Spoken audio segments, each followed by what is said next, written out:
Style or fashion updated ആയിരിക്കാൻ ഞാൻ എപ്പോഴും ശ്രദ്ധിക്കാറുണ്ട്. ഓ ഞാനില്ല. ഇല്ലേ? ഞാൻ ഇടുന്ന എല്ലാം വാങ്ങിക്കുന്നത് സുപ്രിയ ആക്ച്വലി. ഇതാണ് ഒട്ടുമില്ല. അങ്ങനെയുള്ള കാര്യങ്ങൾ ഇങ്ങനെ നല്ല വാച്ച് ഇട്ട് തുടങ്ങിയ ഞാൻ വാങ്ങിച്ചു കൊടുത്തപ്പോ അതുപോലെ ശ്രദ്ധിക്കാത്ത ആളാണ്. കയ്യിലിട്ടേക്കുന്ന വാച്ച് ഇതാണോ നല്ല വാച്ച്? വീപ്പക്കുറ്റി പോലൊരു സാധനം കെട്ടിക്കൊണ്ടു. അല്ല അതിപ്പോ ഓഫായി പോവും. ഫിലിം ഇൻഡസ്ട്രിയിൽ വന്നില്ലായിരുന്നെങ്കിൽ ലൈഫ് എന്താകുമായിരുന്നു എന്ന് ആലോചിച്ചിട്ടുണ്ട്? ഞാൻ ആക്ച്വലി 17 വയസ്സ് കഴിഞ്ഞപ്പോൾ സിനിമയിൽ എത്തിയ ആളാണ്. അപ്പോൾ അങ്ങനെ വലിയ ആലോചിക്കാനൊന്നും ടൈം കിട്ടിയില്ല. അല്ല, അത് കഴിഞ്ഞിട്ട് ഞാൻ ഇങ്ങനെ വന്നില്ലായിരുന്നെങ്കിൽ എന്തായിരുന്നു അങ്ങനെ ആലോചിക്കാൻ? എനിക്കല്ല, എനിക്ക് പ്രോബബ്ലി വല്ല എന്താണ് ട്രാവൽ വ്ലോഗറോ അല്ലെങ്കിൽ എന്തെങ്കിലും ക്രിക്കറ്റ് കമന്റേറ്ററോ അങ്ങനെ വല്ല. ഞാൻ എപ്പോഴും വിചാരിക്കും എൻ്റെ ഡ്രീം ജോബ് എന്നൊക്കെ പറഞ്ഞാൽ മേ ബി ഹർഷ ഭോഗ്ലയുടെ ജോലിയൊക്കെ ആയിരിക്കും എൻ്റെ ഡ്രീം ജോബ് എന്നൊക്കെ പറയുന്നത്. നിങ്ങളൊക്കെ ആലോചിച്ചിട്ടുണ്ടോ?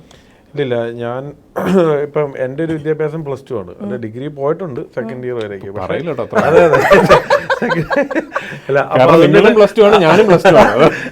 അല്ല അപ്പോൾ എന്താണെന്ന് ചോദിച്ചു കഴിഞ്ഞാൽ, അപ്പോൾ ഞാൻ ആലോചിച്ചത് എന്താണെന്ന് വെച്ച് കഴിഞ്ഞാൽ, അപ്പോൾ ഈ അമേരിക്കയിലൊക്കെ പോയി കഴിഞ്ഞ് കഴിഞ്ഞാൽ അപ്പോൾ നമ്മുടെ വലിയൊരു ഇന്നൊരു പ്രൊഫഷൻ ഇല്ലാത്തതുകൊണ്ട് പെട്രോൾ പമ്പിലൊക്കെ ജോലി ചെയ്ത് കഴിഞ്ഞാൽ $8 $10 കിട്ടും. അപ്പം മാസം ഒരു അങ്ങനെ വെച്ച് കാൽക്കുലേറ്റ് ചെയ്യുമ്പോഴത്തേനും മാസം ഒരു 1 ലക്ഷം രൂപ 1.5 ലക്ഷം രൂപ വെച്ചിട്ട് അതാണ് എൻ്റെ മാക്സിമം അംബീഷൻ ഇരുന്നത്.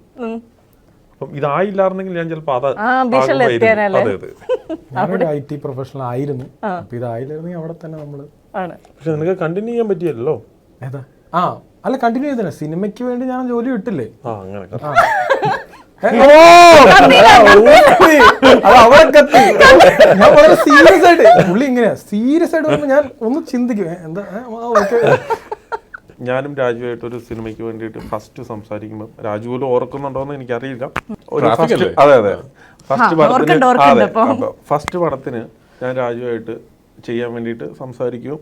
ഞാൻ പറഞ്ഞല്ലോ, മുമ്പേ പറഞ്ഞല്ലോ, ആദ്യ പടമൊക്കെ ചെയ്യുമ്പോൾ വളരെ ശ്രദ്ധിച്ചാണ് ചെയ്തത്, ബാലൻസ് ചെയ്തിട്ടാണ്. കാര്യം ₹1 കൂടാൻ പാടില്ല, കൂടി കഴിഞ്ഞാൽ നമുക്ക് പ്രശ്നമാവും. അങ്ങനത്തെ ഒരു സിറ്റുവേഷനാണ് പ്രൊഡ്യൂസർക്ക്. ഞാൻ കഥകൾ കേട്ടിട്ടുള്ളതുകൊണ്ട് പലരുടെയും.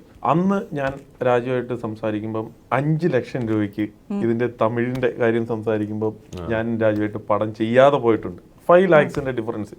സിനിമേനെ സംബന്ധിച്ച് അത് വലിയൊരു സംഭവമല്ല 5 lakhs എന്ന് പറയുന്നത്. പ്രത്യേകിച്ച് ഒരു ഹീറോയ്ക്ക് ഒരു 5 രൂപ കൂടുതൽ കൊടുത്തു കഴിഞ്ഞാൽ പോലും ഹീറോയാണ് നമുക്ക് എപ്പോഴും. പക്ഷെ ഞാൻ അപ്പോൾ ആ ഒരു ചിന്ത ഇവൻ പോയിട്ടില്ല, നമ്മുടെ നിലനിൽപ്പ് എന്നുള്ള രീതിയിലാണ്. പക്ഷെ അന്ന് നമുക്കത് ചെയ്യാൻ പറ്റിയിട്ടും ആ രാജുവായിട്ടൊത്ത് പിന്നീട് പടങ്ങൾ ചെയ്യുകയും രാജുവായിട്ട് പാർട്ട്ണർഷിപ്പിൽ വരികയും ഇത്രയും സൗഹൃദം സൂക്ഷിക്കുകയും, നമ്മൾ പോലും ഇപ്പോൾ ഞാൻ പോലും ഹിന്ദി സിനിമ ചെയ്യുമ്പം എൻ്റെ ഒരു ഇതുകൊണ്ടിട്ടല്ല ആക്ച്വലി ഹിന്ദി സിനിമ ചെയ്തത്. പക്ഷേ കുമാറായിട്ട് രാജുവാണ് ഇവൻ സംസാരിച്ചത്.